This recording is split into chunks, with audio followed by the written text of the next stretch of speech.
खुशामदीद कहते हैं मैं असदुल्ला खान हूँ। काजी फैसल साहब चीफ जस्टिस ऑफ पाकिस्तान, उनकी एक्सटेंशन एक मरतबा फिर मौजूद बहस बनी हुई है और इस मरतबा इसको मौजू बनाया है खुद चीफ जस्टिस ऑफ पाकिस्तान ने। काजी फैसल साहब ने आज कुछ सहाफ़ियों के साथ वो खड़े थे, वहाँ पर बात करते हुए कहा कि भाई मुझे तो एक्सटेंशन की कोई ख्वाहिश नहीं है और मैं लेना भी नहीं चाहता, और मुझसे हुकूमत के जिन वज़रा की मुलाकात हुई थी मैंने उनसे कहा था कि जो अगर आप लाना चाहते हैं, कोई तरमीम लाना चाहते हैं आइन में और बाकी जजेस को एक्सटेंशन देना चाहते हैं तो दे दें, बट नॉट फॉर मी, मुझे नहीं चाहिए।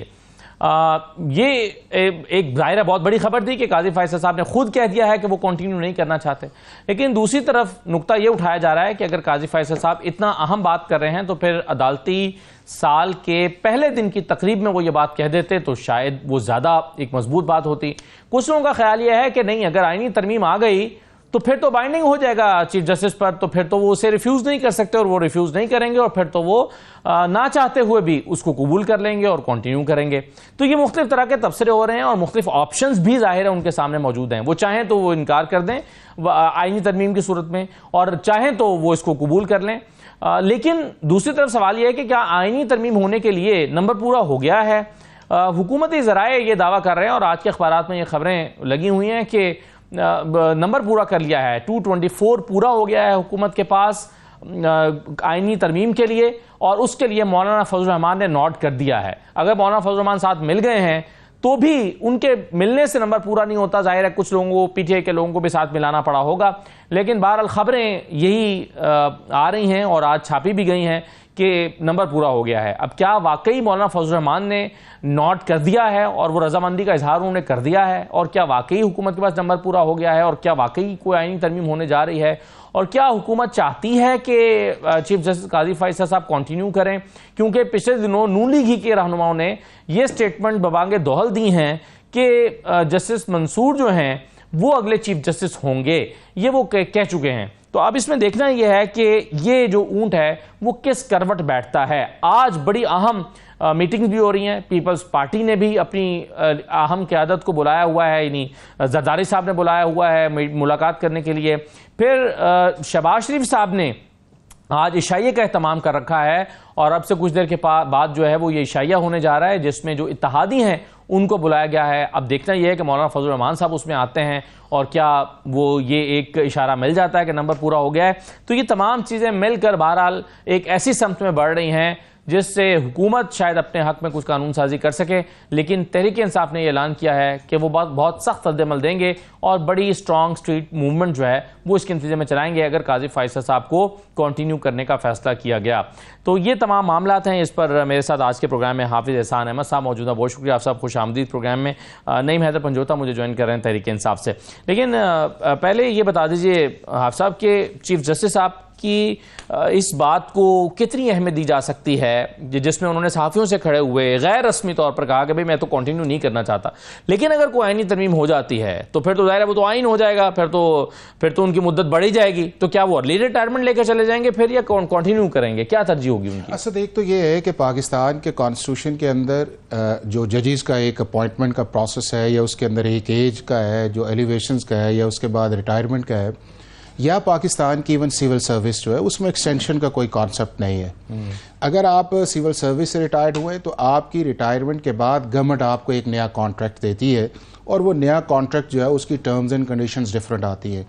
इसी तरह पाकिस्तान के सुप्रीम कोर्ट के अंदर अगर आपने किसी को लेके आगे चलना है, यानी कि, तो उसके अंदर ये है कि ये मुमकिन नहीं है, चूँकि जो आपकी जज की अपॉइंटमेंट या टेन्योर है चीफ जस्टिस के अलावा भी वो ये है कि अगर आप 45 साल के हैं तो आप हाई कोर्ट के जज एलिवेट हो सकते हैं, और अगर आप हाई कोर्ट के जज तक रहते हैं तो आपकी 63 साल उम्र है, और अगर आप सुप्रीम कोर्ट के अंदर आ जाते हैं तो आपकी 65 साल की उम्र एज ऑफ रिटायरिंग है। ठीक, अब इसके अंदर ये है कि गाहे बगाहे इसके अंदर चेंजेस आती रही हैं। कभी एलिवेशंस का पीरियड 40 साल पे था, अब उसे 45 पे कर दिया गया है, तो वो अक्रॉस द बोर्ड उस चीज़ के अंदर आएगा। अगर अब भी कोई चीज़ आएगी तो उसको आप ये कह सकते हैं कि शायद जजेस का जो रिटायरिंग एज है उसको अक्रॉस द बोर्ड बढ़ाया जाएगा, और वो ये है कि अगर वो 63 है इस वक्त, 60 उसको 65 कर दिया जाएगा, और अगर वो 65 है तो उसको आगे कर दिया जाएगा। तो लिहाजा इस हद तक बार बार ये कहना कि जी चीफ जस्टिस की एक्सटेंशन है वो नहीं है। हाँ, आर्मी चीफ का जो लॉ आया था जब उनके खिलाफ एक पटिशन फाइल की गई थी उस अपॉइंटमेंट के अंदर, तो वहां के ऊपर जो पार्लियामेंट है उसने एक लॉ पास किया है और वहां के ऊपर आर्मी चीफ की एक्सटेंशन का भी एक उन्होंने मैकेनिज्म जो है वो उसके अंदर प्रोवाइड कर दिया गया है। तो अब इस हद तक कहना है, ये बार बार चीफ जस्टिस को ये सवाल करना एक्सटेंशन का, मेरा ख्याल है वो इसलिए नहीं बनता कि ना एक्सटेंशन कभी आज तक हुई है, ना कॉन्स्टिट्यूशन के अंदर तो नहीं होगी। वो तो जाहिर है आपकी मुद्दत ही अगर बढ़ जाएगी आईनी तरमीम के जरिए से, तो हम उसको जाहिर है एक आम मानों में एक्सटेंशन कह रहे हैं ना, वो एक्सटेंशन तो नहीं होगी। देखना उनकी तो मुद्दत तो बढ़ जाएगी नहीं, वो ये है कि फिर असद वो जो बढ़ेगी वो सबकी बढ़ेगी। वो ये नहीं है कि सिर्फ चीफ जस्टिस को आपने 68 कर देना और बाकी जजेस को आपने ये कर देना है। चूंकि कोई भी अब कॉन्स्टिट्यूशनल अमेंडमेंट जब आप पास करते हैं, जो आर्टिकल 238 या 239 के नीचे पास की जाती है, कोई भी हाउस जो है उसे इनिशिएट कर सकता है, सेनेट या नेशनल असेंबली। तो जिस दिन वो एक्ट ऑफ पार्लियामेंट होता है उस दिन से उसका इतलाक जो है हो जाता है। चलें इसमें मजीद बात करते हैं। कामरान मुर्तजा साहब मेरे साथ मौजूद हैं। कामरान मुर्तजा साहब, आज के अखबार में खबरें लगी हुई हैं कि हुकूमत का 2/3 अक्सरियत के लिए नंबर पूरा हो गया है और उसमें मौलाना फजल रहमान साहब ने भी रजामंदी का इजहार कर दिया है। आप इन खबरों की तस्दीक या तरदीद कर सकते हैं? मैं तो ऐसी बात नहीं है, हमें कोई पार्टी की तरफ से अपने हुकूमत के साथ जाना है। और कामरान साहब आपकी आवाज नहीं आ रही। मैंने अर्ज किया कि मैं इसकी तरदीद कर रहा हूँ, हमें कोई पार्टी ने नहीं कहा कि आप तरदीद कर रहे हैं। जी मैं तरदीद। आप अभी तक आप ये कह रहे हैं कि पार्टी ने ये फैसला नहीं किया कि वो हुकूमत को आईनी तरमीम के लिए उनका साथ देगी? जी पार्टी ने बिल्कुल हुकूमत के साथ जाने का अभी तक कोई फैसला नहीं। ठीक है, अच्छा तो सर ये बताइए कि अभी एक इशाया हो रहा है, उसमें क्या शिरकत कर रहे हैं? मेरे इल्म में नहीं है, मुझे ना किसी ने कहा है, ना पार्टी ने कहा है कि आपने जाना है, और मैं खुद अपने दफ्तर जा रहा हूँ। सही है सर, आपकी इस पर एज ए लीगल एक्सपर्ट आपकी राय क्या है? ये जो आज बात हुई है, चीफ जस्टिस साहब ने कहा कि मैं तो एक्सटेंशन नहीं लेना चाहता और मैंने हुकूमत से भी कहा था कि आप किसी और को देना चाहते हैं तो दे दें, मैं नहीं लेना चाहता। तो क्या अब इसको एक हतमी चीज समझा जाए, या अगर आईनी तरमीम हो जाती है किसी भी तरीके से, तो आपके ख्याल में क्या ऐसा होने से चीफ जस्टिस साहब पर बाइंडिंग हो जाएगा कि वो कंटिन्यू करें? नहीं, बाइंडिंग तो नहीं होगा उसमें। अगर चीफ जस्टिस साहब ने ऐसी बात कह दी और क्लैरिटी के साथ कह दी है तो फिर जो है ना, मेरा ख्याल है कि उनकी राय का भी एहतराम करना चाहिए और हुकूमत को ये जो है मसला जो है इससे पीछे हो जाना चाहिए। बिल्कुल सही है। चलें, कामरान साहब ने तो खबर हमें ये दे दी है, वो कहते हैं कि जी मैं तरदीद कर रहा हूं, ऐसी कोई बात नहीं है कि नंबर पूरा हो गया है। तो नईम हैदर पंजोदा साहब, आज तो सारे अखबारात में बड़ी बड़ी खबरें लगी हुई हैं, सारे तो नहीं मतलब कुछ चंद अखबारात में, कि जी नंबर पूरा हो गया है 224, और 224 दो सूरतों में ही हो सकता है, मौलाना भी साथ आए और आपके लोग भी चंद एक साथ जाएं। तो आपके ख्याल में 200 पूरा हो गया, 224 पूरा हो गया? बहुत शुक्रिया असद भाई, बड़ी नवाजिश आपने मौका दिया। देखें, पहली बात तो ये है, मैं गुजारिश करना चाहूँगा कि कैसे आपने देखा कि 8 फरवरी को डाका डाल के 17 सीटों वालों को जैसे जितवाया गया, और उसके बाद फिर मखसूस नशिस्तों के ऊपर जो फैसला आया, फिर हमारे जो जीते हुए मैंने 17 कैसे कैलकुलेट करते हैं? हमने मुहावरा बना लिया 17 नहीं, देखें 17 भी मैं तो नहीं समझता कि इनकी, आप 17 भी नहीं समझते? ठीक है, मैं तो नहीं समझता बिल्कुल, क्योंकि जो रिजल्ट आ रहे थे 8 तारीख को उसके मुताबिक कुछ 17 सीटें वो बनती हैं, और उस सेंस के अंदर हम कह रहे हैं। दूसरी बात यह है कि अब आप देख लें कि जहाँ पर रिकाउंटिंग करके और जो थैले थे उन थैलों के नीचे सुराख करके और उसके अंदर जो हमारी जो है वो मेजॉरिटी थी, यानी कि हमारी जो बीट थी, जो हमने जीते हुए थे वोट की इतनी लीड से, वो लीड जो है उसके ऊपर डबल स्टैंप लगाकर हमारे लोगों को हरा दिया गया। और फिर आप ये देख लें कि जनाब अब जो है मुख्तलिफ जमातों को मिलाकर, और अगर वो जो है JUI को साथ मिलाते हैं, और फिर वही मंडियां जो सिंध हाउस में लगी थी, और वही अगर उसी तरीके से लोगों को उठाकर या उनको रिश्वत देकर या उनको डरा कर धमका कर और साथ पैसे देकर अगर यही करना है, तो फिर मेरा ख्याल में से ना पार्लियामेंट का फायदा है, ना सुप्रीम कोर्ट का फायदा है, ना फिर इस मुल्क का फायदा है। फिर क्या आप करने की जरूरत है? फिर इस आइन को भी बंद कर दें, इन किताबों को भी बंद कर दें। फजल रहमान साहब तो जाहिर है वो अपने एक नहीं, ये तो तमाशा सियासी फैसला करेंगे ना। नहीं, फजल रहमान तो आजाद है ना, वो किसी आपके डिसिप्लिन के पाबंद नहीं है ना। गुजारिश कर रहा हूँ, अगर वो करते हैं, अभी तक तो नहीं किया वैसे। देखें, मैं यही गुजारिश कर रहा हूँ ना कि आईनी तारामीम के लिए बेसिकली किया जा रहा है, बेसिकली ये आज़ाद अदलिया के ऊपर वार है। और बेसिकली अगर आप देखें तो ये जो इदारे, हर इदारा एक अपनी जुरिस्डिक्शन रखता है, ये उसके अंदर मुदाखलत है। और मुदाखलत की क्यों जा रही है? क्योंकि चाहते ये हैं कि मुल्क जो है वो आइन के मुताबिक ना चले, इनकी मंशा के मुताबिक चले, और कोई भी तारामीम जो आइन की रूह के खिलाफ होती है वो बिल्कुल उसको एक्सेप्टेबल नहीं कहा जा सकता। मैं भी अडयाला जेल से खान साहब के पास ही था और आया हूँ, और मैं फिर आपको बताऊंगा कि जिस तरह से तोशाखाना केस के अंदर ज्यादती की जा रही है और जो आज जज साहब ने ऑर्डर पास किया, हम देख के हैरान रह गए और समाज के अंदर 4-5 घंटे रहे जो कुछ वहां हुआ।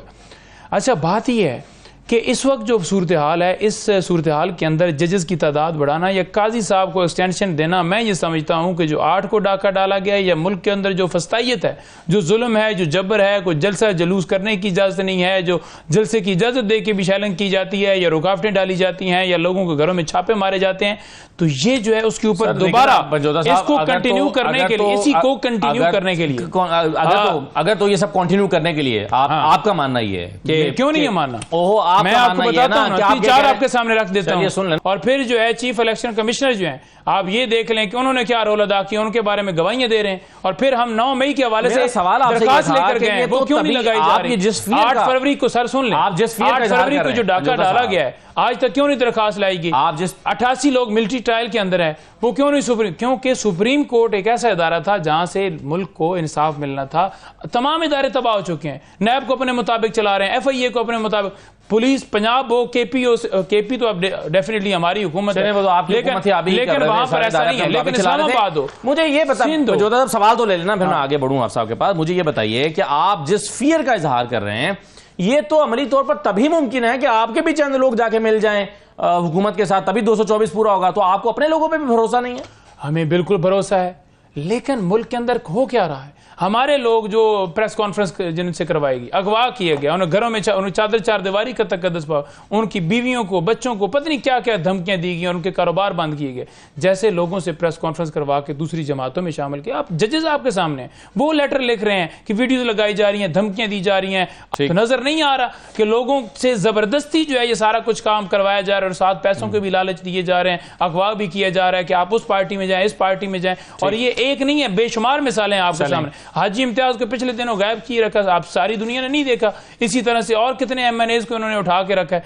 तो ये सारा इसलिए किया जा रहा है क्योंकि जो हुक्मरानी होती है ना, या जो ताकत होता है, उसके नशे में धुत जो इंसान होता है ना, वो फिर नहीं चाहता कि वो जो है ताकत उससे छीनी जाए। हाफ साहब, ये अभी इन्होंने जिक्र भी किया तोशाखाना केस का, तोशाखाना 2 जिसको हम कहते हैं रेफरेंस को, इससे ये नैब तरामीम आने के बाद, फैसला आने के बाद सुप्रीम कोर्ट से, अब चूंकि ये नैब का दायरा कार नहीं बनता, तो नैब कोर्ट ने इसको FIA की अदालत को मुंतकिल कर दिया है। एक उस पर ओपिनियन ये है कि ये मुमकिन नहीं था, ये हो नहीं सकता था, नैब को चाहिए था, नैब कोर्ट को, कि वापस नैब के पास भेज देता। माजी में हमने देखा है इस तरह, लाहौर में हमजा शहबाज का केस भी गया था कि वापस आप नैब कोर्ट वापस नैब को भेज देती है। तो सही तरीका क्या था? क्या नैब कोर्ट जो है वापस नैब को भेजती, या डायरेक्ट FIA को भेजा जा सकता था? देखिए, असल ये है कि जो पहली नैब के अंदर मेजर सर्जरी की अमेंडमेंट्स आई थी, वो PTI के दौर के अंदर 2019 में आई थी, और उसके अंदर तकरीबन 14 के करीब MC अमेंडमेंट्स थी। और उसके अंदर भी ये शामिल था कि जिसके अंदर कैबिनेट का डिसीजंस भी था, एक 500 मिलियन का फिगर भी आया था, क्लास C से रिलेटेड आया था। आज भी अगर आप वो सारी स्टोरीज देख लें तो उसमें आएगा, और उसमें भी ये आया था कि जो केसेस नैब की जुरिस्डिक्शन के नहीं हैं, जो आपके टैक्स के हैं या बैंकिंग के हैं या आपके SCCP के हैं, वो मुतलका फोरम की तरफ चले जाएंगे। अब 2022 के अंदर जब अमेंडमेंट आई जून 22 2022 को, और उसके बाद 12 अगस्त 2022 को आई, तो एक ये वैक्यूम था कि जिसके अंदर ये मामला था, रिटर्न ऑफ रेफरेंसेस था, और फर्दर जो था उसकी कोई जगह का जिक्र नहीं था। इसके ऊपर इस्लामाबाद हाई कोर्ट की एक जजमेंट आई, और उन्होंने कहा कि ये किस तरह मुमकिन है कि आप अगर एक केस को रिटर्न करते हैं तो उसने किसी न किसी तरह तो जाना है, जुर्म तो हुआ है, इशू जुरिस्डिक्शन का या उसकी कॉग्निजेंस का है। उसके बाद ये है कि ये दोनों जो मिली अमेंडमेंट्स थी, पहले PTI के फॉर्मर प्राइम मिनिस्टर जो थे, उन्होंने इमरान खान साहब ने, उन्होंने 25 जून को इसको चैलेंज किया, जो पहली थी।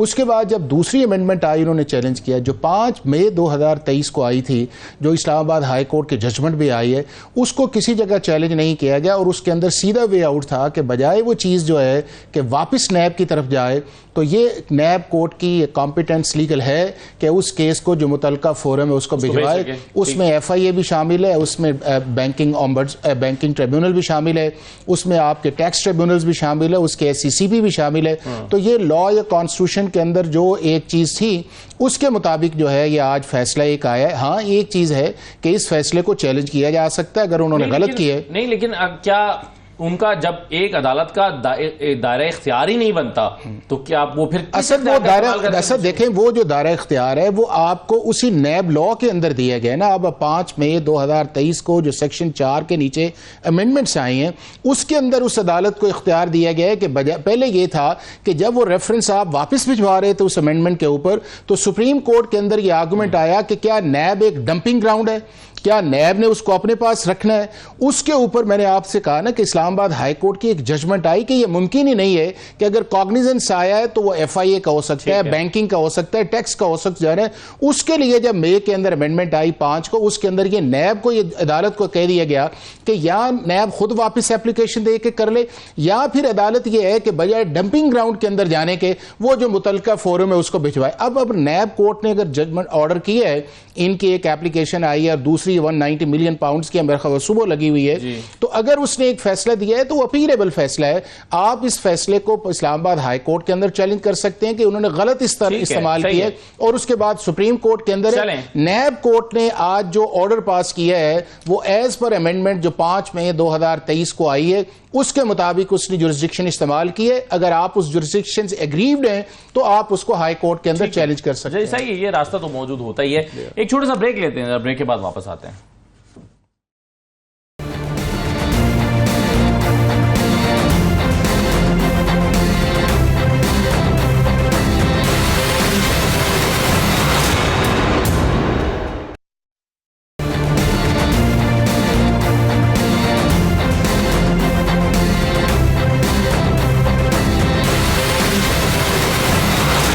दोबारा खुशामदीद कहते हैं। ब्रेक पर जाने से पहले बात कर रहे थे ये तोशाखाना 2 के हवाले से कि नैब कोर्ट ने जब उनके अब दायरा इख्तियार नहीं बनता नैब तरामी मानने के बाद तो क्या उनको वापस नैब को भेजना चाहिए था या दूसरी अदालत को मुंतकिल कर सकते थे।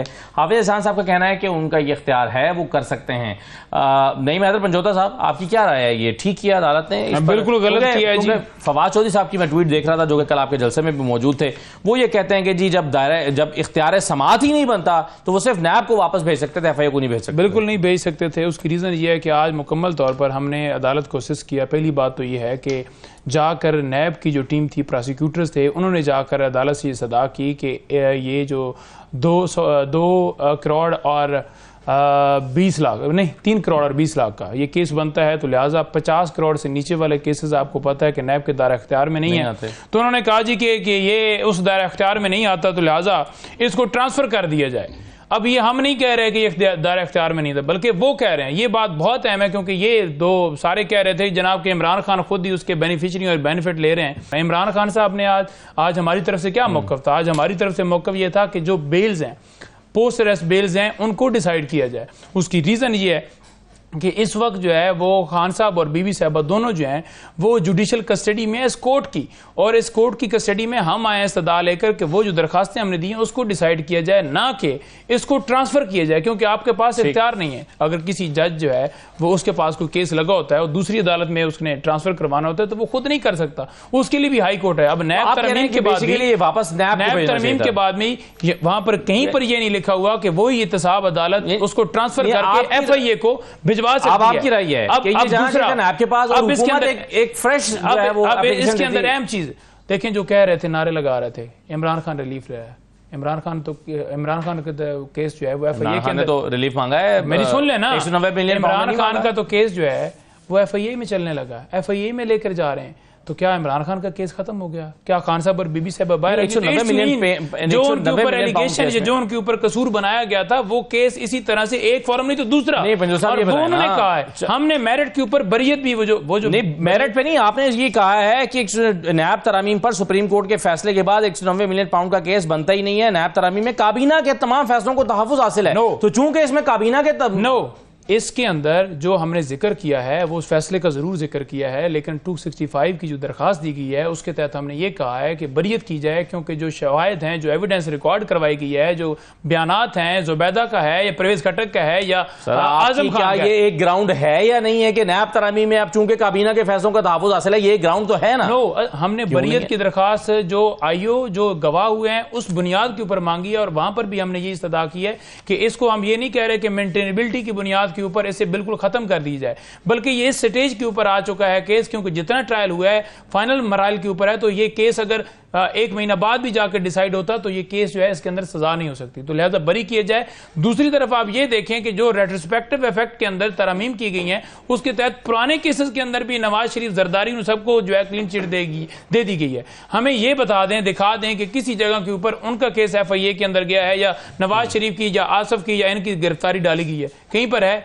तो फायदा तो वो ले रहे हैं। इमरान खान तो जेल में एक नहीं तो दूसरी जगह चला रहे हैं, लेकिन उसको तो रिलीज नहीं कर रहे। एक एक लम्हे जब आपको पता है जो कि आपको रिलीज नहीं किया जाएगा इमरान खान को, तो जब पता है तो फिर आप ये नैब तरामीम का हवाला देकर बुनियाद बनाकर क्यों दरख्वास्त दायर कर रहे हैं? पहली बात यह है कि मुल्क का कानून इस वक्त बन चुका है, लेकिन हमने इस्तदा किया है कि ये केस जो है इसके अंदर ये शवाहिद और ये चीजें आई हैं, तो लिहाजा ये केस हम चाहते हैं कि इसको जो है वो 265 के अंदर बरी इसके अंदर किया जाए, ना कि हम चाहते हैं कि मेंटेनेबिलिटी क्लीन चिट दी जाए। क्लीन चिट नहीं मांग रहे, कानून के मुताबिक क्लीन चिट नहीं मांग रहे, काबीना के फैसलों का तहफ़्फ़ुज़ हासिल हो गया है, लेकिन वो तरमीम हुई है ना। मैं अब आपको बताऊं, ये जो अमेंडमेंट्स भी आई थी ये भी 2019 के अंदर PTI ने के दौर में आई थी पहले कि जी कैबिनेट के फैसलों के, मुझे याद है लाहौर में जब उनका हमजा शहबाज साहब का रमजान शुगर मिल का केस चल रहा था तो उन्होंने इनिशियली फैसला किया कि इसे वो बेनिफिट करें, बाद में उन्होंने कहा कि जी हम नहीं करते। लेकिन उसके अंदर ये था कि उस दौर के अंदर भी था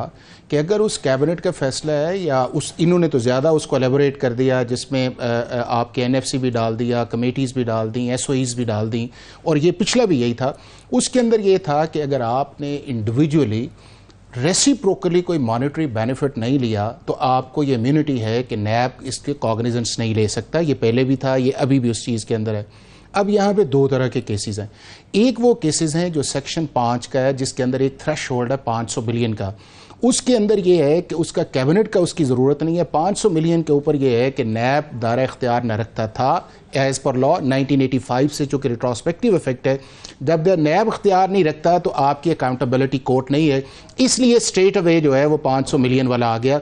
अब उसके अंदर लॉ ने ये कह दिया कि अगर वो किसी अकाउंटेबिलिटी कोर्ट के अंदर पेंडिंग प्रोसीडिंग चल रही है, अगर इंक्वायरी है, इन्वेस्टिगेशन नैब के पास है, तो वो उसको रेफर कर देगा। लेकिन अगर मामला जो है वो अदालत के अंदर है तो अदालत जो है उस कॉम्पिटेंट फोरम को भेज देगी, वो जो मैंने आपको 3 का। अब दूसरा आ गया 190 मिलियन का। अब 190 मिलियन पाउंड्स के अंदर जो है उसकी भी वो पहली तरह और अब की अमेंडमेंट के अंदर कोई खास फर्क नहीं है। अब भी ये है कि अगर आपका कैबिनेट का फैसला आया है तो आपको इम्यूनिटी है, नैब कॉग्निजेंस नहीं ले सकती। लेकिन उसके अंदर एक कंडीशन ये है कि अगर आपने उस फैसले की बुनियाद के ऊपर कोई मॉनेटरी बेनिफिट्स है, और वो दोनों तरह हो सकते हैं, आपके एसेट्स भी हो सकते हैं, आपकी अमाउंट भी हो सकती है, तो उस सूरत के अंदर आप जो सेक्शन 4 आया है उसका एडवांटेज नहीं ले सकते। अब इस केस के अंदर यह है कि उस कैबिनेट के फैसले के साथ साथ 190 मिलियन पाउंड के साथ साथ एक पैरेलल जो है वो आपका अल-कादिर ट्रस्ट वाला मामला चल रहा है, और तकरीबन दोनों के फैक्ट्स जो हैं वो एक ही तरह। अगर आप दोनों की चार्जशीट देखें, एक तरफ ये कहा गया है कि 190 मिलियन पाउंड्स की वजह से अल-कादिर ट्रस्ट बना है, और दूसरी तरफ ये कहा गया है कि अल-कादिर ट्रस्ट जो है वो रीजन बना है आपके 190 मिलियन पाउंड्स का कैबिनेट का फैसला। अब इन्होंने एक एप्लीकेशन दे दी है। अगर ये सिर्फ 265K की एक्विटल की एप्लीकेशन के अंदर रहते कि जी मेरिट बेस्ड है, तो फिर जो नैब की अमेंडमेंट्स आई हैं सेक्शन 2 और 4 के नीचे, या सुप्रीम कोर्ट का फैसला आया उसकी इमीडिएट बाद उसका जिक्र करना मुनासिब ही नहीं था। लेकिन अगर उन्होंने इस चीज़ के अंदर जिक्र कर दिया है कि मेरिट्स पे भी गए हैं और लॉ पे भी गए हैं, अब फैसला अदालत ने करना है कि क्या वो जो कैबिनेट का फैसला था उसका ऑफशूट अल-कादिर ट्रस्ट है।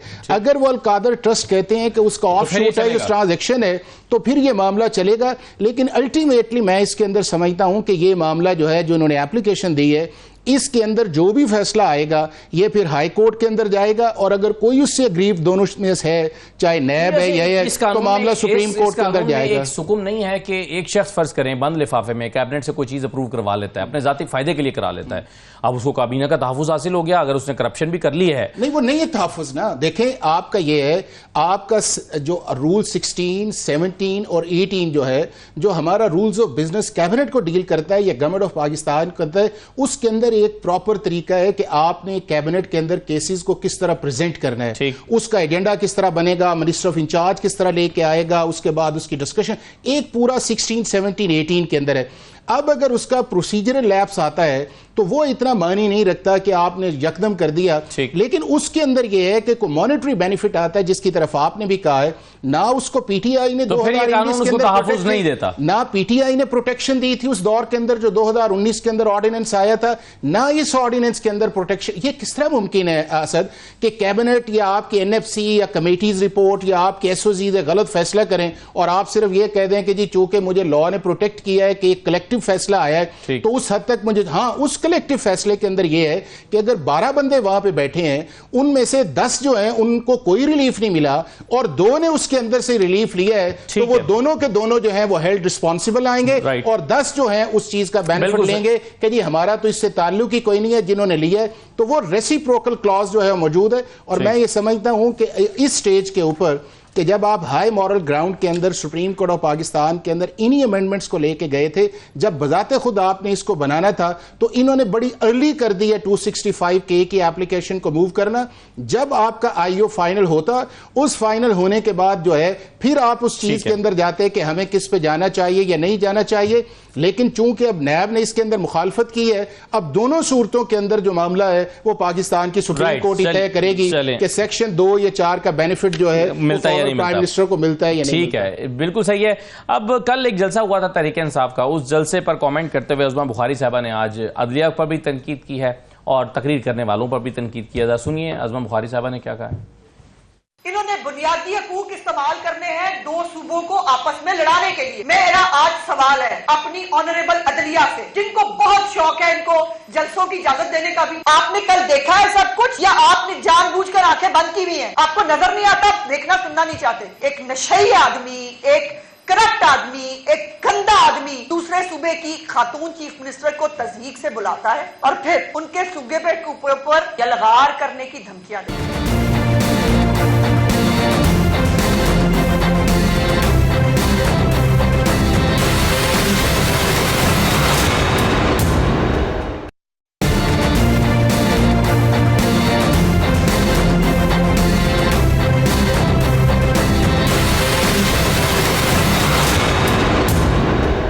ब्रेक के बाद आपको दोबारा खुशामदीद कहते हैं। गवर्नर पंजाब सरदार सलीम हैदर साहब हमारे साथ मौजूद है। बहुत शुक्रिया गवर्नर साहब, खुशामदीद प्रोग्राम में। आज का सबसे बड़ा मौजूद तो यही है कि जजों की मुद्दत मुलाजमत में तोसी करनी है और उसके लिए एक 2/3 अक्सरियत के साथ एक तरमीम आना होगी। उसके लिए पीपल्स पार्टी का साथ होना, और बल्कि जरदारी साहब ने तो पिछले दिनों मौलाना से मुलाकात भी की थी। नंबर पूरा होने के दावे किए जा रहे हैं, आपकी मुलाकात भी हुई है सदर साहब से, शायद होने जा रही है। क्या अपडेट्स है? नंबर पूरा हो चुका है 2/3 अक्सरियत के लिए? बिस्मिल्लाहिर्रहमानिर्रहीम, आपका बहुत शुक्रिया। देखें, अभी मैंने ना आपके इस प्रोग्राम के बाद जो है वो जाना है उधर प्रेसिडेंसी में, और अभी तो मैं उस पर कोई जो है इस तरह ओपन तबसरा नहीं कर सकता कि नंबर पूरा हो चुका है या नहीं हुआ, कौन सी तरमीम करनी है कौन सी नहीं करनी, क्योंकि अभी उसी सिलसिले में मीटिंग है, उसमें जाके उसके बाद कोई बेहतर तरीके से जो है वो बात करने की। आप ये कह रहे हैं कि जो मुलाकात आपकी होने जा रही है वो इसी सिलसिले में होने जा रही है? यकीनन सिलसिला तो कोई अहम ही है, अब वहां जाएंगे तो फिर पता लगेगा। तो गवर्नर साहब, ये जो 2 जजों की मुद्दत में मुलाजमत तोसी है, उस पर क्या काजी फायज ईसा साहब के हवाले से पीपल्स पार्टी में इस बात पर गौर खौज हो रहा है कि काजी साहब ही कंटिन्यू करें? क्योंकि उन्होंने कुछ रिपोर्टर से बात करते हुए भी कहा कि मैं कंटिन्यू नहीं करना चाहता। देखिए, काजी साहब की आज मैंने भी वो स्टेटमेंट उनकी देखी। मैंने जैसे आपको कहा कि आज तक अभी तक जो है वो इस जजेस की तोसी के हवाले से कोई बातचीत पीपल्स पार्टी में नहीं हुई। अभी हमने जाना है, अहम मीटिंग है, उसमें चीज़ें सामने आएंगी, उसमें अगर ये बात होती है कि जजेस के जो तोसी है उम्र बढ़ाने की या कोई जो भी उसमें कोई तरमीम है, कोई चीज़ वहाँ पे होगी, तो मैं बड़े क्लियरली और बड़े ओपन तरीके से आपसे बात कर सकूंगा। आज के दिन तक अभी जब मैं आपसे बात कर रहा हूँ इस सिलसिले में पार्टी में के अंदर कोई डिस्कशन नहीं। ठीक है गवर्नर साहब, ये बताइए कि पंजाब में पीपल्स पार्टी जो है वो मरियम नवाज साहिबा की जो हुकूमत है उसकी कारकर्दगी से मुतमईन है? देखिए, मरियम नवाज साहिबा की जो कारकर्दगी है उस पे हम मुतमिन हों या ना हों ये तो एक अलहदा चीज़ है। सबसे बड़ी बात तो ये है कि हम नून लीग की कोलेशन में हैं, हम इस कोलेशन को चलाना चाहते हैं। हम ये चाहते हैं कि इनकी ये गवर्नमेंट जो है वो 5 साल तक चले। उसमें ड्राइविंग सीट पे नेशनल में भी नून लीग है और पंजाब में भी नून लीग है।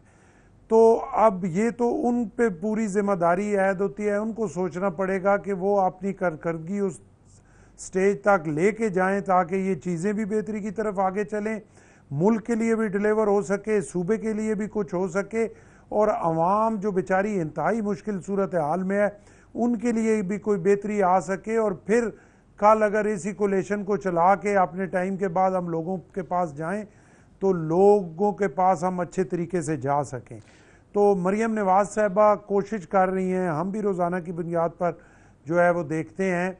तो अभी उनको टाइम देना चाहिए कि वो अपनी जो एक रोड मैप है, जो एक विजन है, मियां नवाज शरीफ साहब साथ बैठे हुए हैं और मरियम नवाज साहिबा की जो फैमिली है एक लंबे अरसे से जो है वो पंजाब में चीफ मिनिस्टरशिप उनके पास है, अब प्राइम मिनिस्टरशिप भी उनके पास है, तो एक बहुत बड़ा तजर्बा है और हम ये तवक्को कर सकते हैं कि उस तजर्बे के बाद हिम्मत करें और अच्छी नीयत से आगे बढ़ने की कोशिश करें और डिलीवर करें। अगर डिलीवर ना कर सके तो फिर माफ़ी की गुंजाइश कोई नहीं। ये तो आप सरदार साहब आपके ज़ाहिर है आपके यहाँ ये डिस्कस होता होगा कि आप अगरचे हुकूमत का हिस्सा नहीं हैं लेकिन एक तरह से आपकी सपोर्ट ही से हुकूमत चल रही है। तो अगर ये हुकूमत परफॉर्म नहीं करती या लोगों के मसाइल को हल नहीं करती तो इसका बर्डन आपके ऊपर भी आएगा। ये सिर्फ नून लीग के ऊपर नहीं जाएगा, पीपल्स पार्टी के ऊपर भी बर्डन आएगा। इसलिए ये बड़ा ज़रूरी है कि वो परफॉर्म करें ताकि आपकी जो रेटिंग है पंजाब में वो भी बेहतर हो, पीपल्स पार्टी की उसकी साख भी बेहतर हो। तो ये कितना बड़ा कंसर्न है पीपल्स पार्टी का पंजाब में? बिल्कुल, बहुत आपने अहम बात की और बिल्कुल आपने सही बात की, इसमें कोई दूसरी राय है ही नहीं। और पीपल्स पार्टी इसी वजह से बार बार हमसे पूछा भी जाता है कि आप जो है वो कैबिनेट में शामिल नहीं हो रहे और पूरी तरह साथ नहीं चल रहे। तो उसकी वजह है, पीपल्स पार्टी ये चाहती है, एक तो शुरू में हमारा एक डिसीजन हो गया सीईसी में कि हमने कैबिनेट में नहीं शामिल होना। अब अगर उसको हम रिव्यू करें तो हमें दोबारा उसी फोरम पे जाना पड़ेगा और इजाज़त लेना पड़ेगी और पार्टी अगर ये समझेगी जाना है तो फिर हम ज़रूर उसमें शामिल भी हो सकते हैं। लेकिन जैसे मैंने पहले आपको कहा कि हम इस कोलेशन में शामिल हैं, हम उनको सपोर्ट कर रहे हैं वफाकी लेवल पे भी और पंजाब लेवल पे भी, और हम ये चाहते हैं कि डिलीवर हो। तो बिल्कुल अगर हम पूरी तरह उसमें शामिल नहीं भी हैं तो हमें उनकी अच्छाई और उनकी बुराई दोनों सूरतों में हम साथ शामिल तो हैं।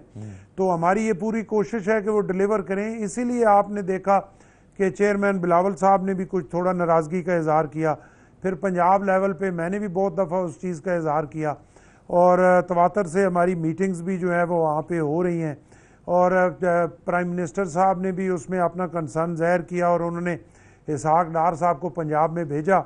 उस पर पिछले 8-10 दिन में 2 मीटिंग्स हो चुकी हैं, अभी फिर होनी है।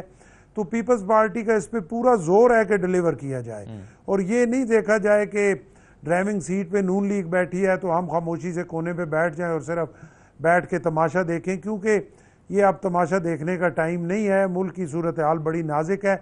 सियासी तौर पे तो आपने ठीक कहा, ठीक है, हमने गेन करना है, हमने अपनी स्पेस लेनी है, हमने बेहतरी की तरफ जाना है, लेकिन सारी चीज़ें तब हैं जब ये मुल्क है। तो सबसे पहले तो मुल्क के बारे में सोचना है।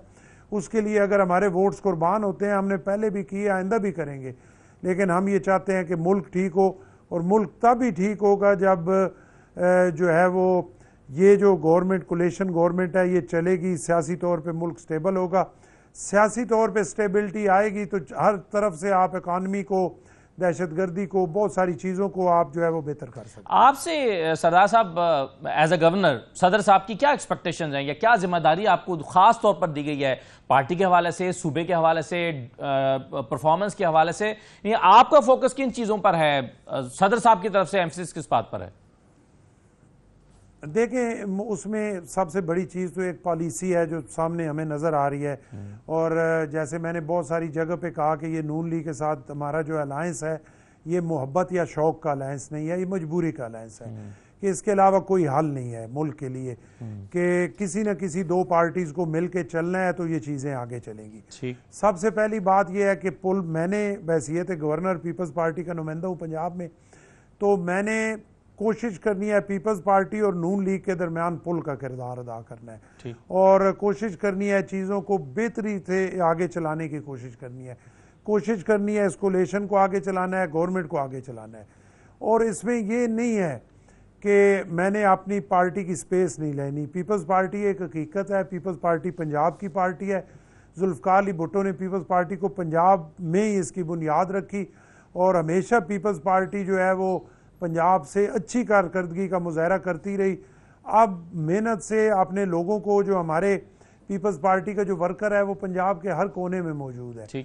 सिर्फ किसी भी वजह से एक लंबी डिबेट है, उसके लिए शायद टाइम नहीं है कि क्यों वो वर्कर डिसहार्ड होकर घरों में बैठ गया या साइड पे हो गया, उसको तकड़ा करना है। किसी हद तक तो वैसे पीपल्स पार्टी ने माजी की निस्बत तो, यानी आप 2018 की निस्बत तो शायद रिवाइव किया ही है, उसके मुकाबले में तो पीपल्स पार्टी का वोट बैंक थोड़ा बढ़ा ही है, वजह उसकी कुछ भी हो। लेकिन सरदार साहब अब ये बताइए कि अभी तक का जो आपका साथ सफर गुजरा है नून लीग के साथ अभी तक पंजाब में, उसको आप कैसे एनालाइज करते हैं कि उसका पीपल्स पार्टी को सियासी तौर पर फायदा हुआ है या नुकसान हुआ है?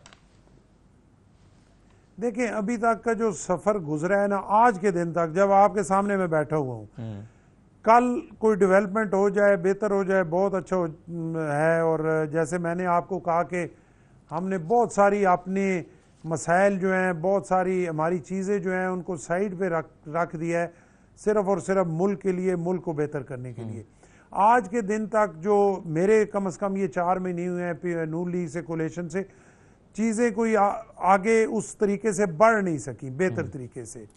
अब मैं ये तवक्को करता हूँ, मेरे बहुत सारे दोस्त हैं पीपल्स पार्टी के जिनको मैं सच्ची बात करने का आदी हूँ, उनको अभी भी ये तवक्को नहीं है कि इसमें कोई बेहतरी आएगी। लेकिन मैं, ब्लॉकेज कहाँ पर है, क्यों नहीं आगे बढ़ पा रही, रुकावटें क्या हैं? रुकावटें ये हैं कि जो चीज़ें, एक आपको पता है एक एग्रीमेंट लिखा गया पहले, इस कोलेशन गवर्नमेंट से पहले जब इसकी बुनियाद रखी गई, जब काफ़ी उस पर बातें हुई, तो एक रिटर्न मुआहदा हुआ और फिर चीज़ें 2-3 महीने उसमें, फिर अभी आपने देखा ये बजट इजलास है, इसके बाद फिर जो है वो मसला बना, हमारे चेयरमैन साहब ने जो है नाराज़गी का इजहार किया, फिर दोबारा उस एग्रीमेंट को लिखा गया और ज़बानी बातों पे नहीं, ये 2 एग्रीमेंट लिखे गए हैं और वो जो पंजाब के लिए चीज़ें तय हुई उनको आगे बढ़ाना है।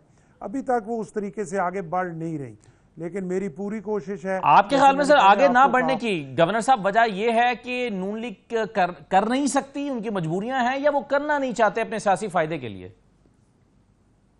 देखिए, अब ये मैं इस पे ना कोई उस तरह तबसरा नहीं कर सकता कि वो कर नहीं सक रहे या करना नहीं चाहते। हमें तो ये है कि हमारे साथ जो मुआहदा उन्होंने किया है वो उन्होंने करना है और हमारा तो अगर गिला शिकवा होगा तो उन्हीं पे होगा कि अगर वो नहीं कर रहे तो इसका मतलब है उनके अंदर कोई ख़राबी है।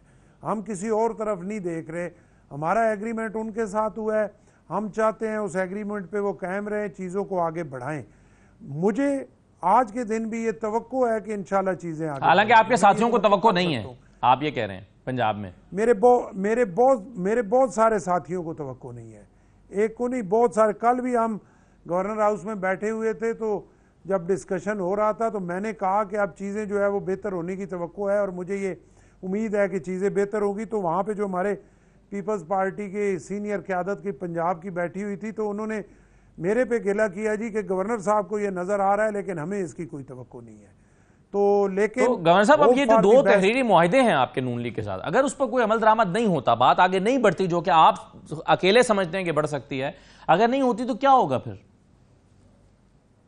नहीं, इंशाल्लाह बात आगे बढ़ेगी और बात को आगे बढ़ाना है। देखिए, इसके अलावा तो हल कोई नहीं है ना। अगर बात आगे नहीं बढ़ेगी तो सिर्फ पीपल्स पार्टी या मुस्लिम लीग का नुकसान नहीं होगा, मुस्लिम लीग नून का नुकसान नहीं होगा, मुल्क का नुकसान होगा। और मेरा ख्याल है इस पे नून को भी यकीनन इस चीज़ की सोच ज़रूर होगी और उन्हें इस पे सोचना पड़ेगा। चीज़ों को इंशाल्लाह आगे बढ़ाना है और इंशाल्लाह जैसे मैंने आपको कहा चीज़ें आगे बढ़ेंगी, इंशाल्लाह ज़रूर बढ़ेंगी। सही है। सरदार साहब, पंजाब में बिजली का जब अनाउंसमेंट हुई रिलीफ के लिए सब्सिडी दी गई तो सिंध से हमें कुछ बयानात सुनने को मिले। सिंध के चीफ मिनिस्टर ने कहा ये बेवकूफ़ाना ऐलान है। बाद में फिर हमने IMF की रिजर्वेशंस भी देख ली तो पता चला कि वाकई ये कोई इतना वाइज डिसीजन नहीं था। क्या इस सिलसिले में पंजाब में आपने इस मामले पर कोई कॉमेंट किया था हुकूमत के साथ या उनको कहा था कि आप गलत कर रहे हैं? चूंकि सिंध में तो सिर्फ स्टेटमेंट दी जा सकती थी ना, आप तो अपनी राय भी दे सकते थे उन्हें। जी बिल्कुल, मेरी राय भी बिल्कुल वही है जो अपना पाकिस्तान पीपल्स पार्टी की ओवरऑल एक राय है। मेरी थोड़ी सी उसमें ये है कि मैं जब जाता हूँ अपने एरिए में या वैसे भी मेरे पास गरीब लोग आते हैं तो उन बेचारों के लिए बड़ी मुश्किल है और ये बिजली का बिल जो है आज के दिन गरीब आदमी के लिए सबसे बड़ी मुसीबत है। मैं फिर भी उसको थोड़ा सा उस पर राय में रहता हूँ कि चले ओवरऑल तो ये डिसीजन ठीक नहीं है, मुल्क के हवाले से देखें, इकॉनमी के हवाले से, ये चीज़ों को वो एक लंबी डिस्कशन है, लेकिन चले ऊपर तो जो कुछ होता ही रहता है। गरीब आदमी कम से कम चले 2 महीने कुछ सुख का सांस ले लेगा, ठीक, लेकिन परमानेंट हल तो नहीं है, सबके सामने है परमानेंट हल होना और चाहिए। जो इमरान खान साहब ने जो 10 रुपए जाते जाते उन्होंने कहा मैं जा रहा हूं तो चलो इनको भी उठा के तंदूर में वही फेंक काम के तो दो। पंजाब 10 रुपए जो में नून लीग ने किया है। तो वही मैं कह रहा हूं कि इस तरह के फैसले कोई ये तो वक्ती तौर सर, आप ठीक है सिर्फ ये बता दें आखिर में सरदार साहब, लेकिन इनको परमानेंट हल सरदार साहब सिर्फ ये बता दें कि मौलाना के साथ ताल्लुकात बढ़ने के साथ ही कुछ खबरें आ रही हैं कि खैबर पख्तूनख्वा में जो गवर्नर है कुंडी साहब, उनकी सीट को खतरे में है, शायद मौलाना के पास चली जाए, इस तरह की कुछ सुनगुन है आप? नहीं, देखें ना, ये तो हमारे प्रेसिडेंट साहब गए मौलाना साहब के पास, वहीं उनकी बातें हुई। पार्टी में अभी तक कोई डिस्कस नहीं हुआ इस मामले में गवर्नरशिप के या किसी से, और मेरा ख्याल है कोई ऐसा मामला नहीं है। मामलात इंशाल्लाह कुंडी साहब ही गवर्नर खैबर पख्तूनख्वा रहे हैं। बहुत शुक्रिया सरदार सलीम हैदर साहब, गवर्नर पंजाब हमारे साथ मौजूद थे। नाज़रीन, ये आज का प्रोग्राम था, इजाज़त दीजिए, अल्लाह हाफिज़।